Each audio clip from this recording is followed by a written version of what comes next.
I remember the child vividly, though I wish I didn't.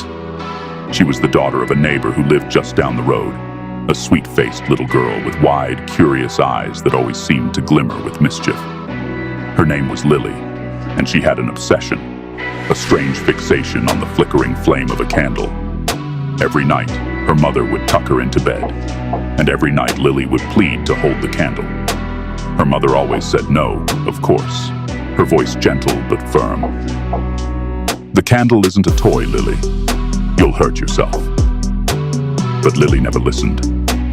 I'd see her staring at the flame whenever I visited, her gaze locked onto it like it was something alive, something whispering secrets only she could hear. She didn't just want to hold it, she needed to.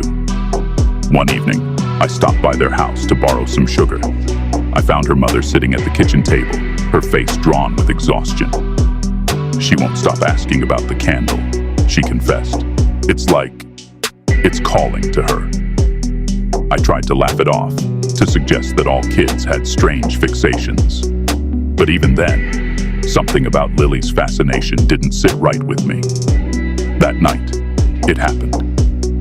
Her mother had left the room for just a moment, and that was all it took. When she returned, Lily was sitting cross-legged on the floor, the candle clutched in her tiny hands, the flame dancing wildly.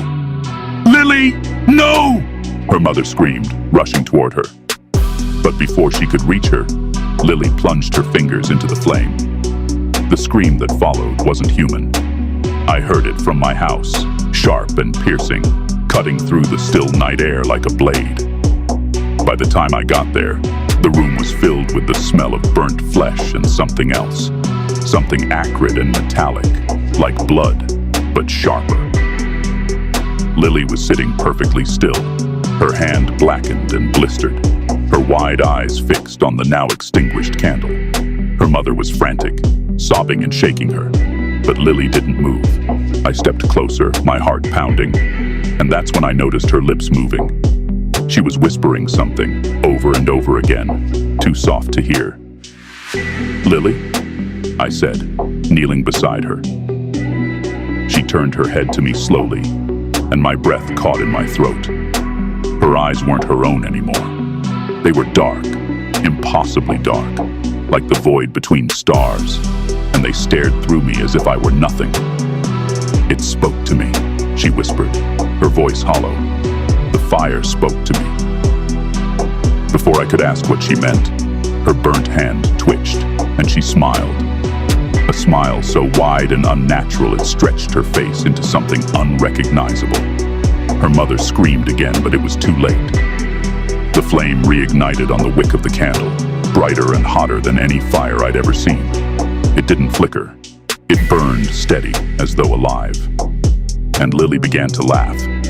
The sound was wrong, a guttural, choking noise that didn't belong to a child.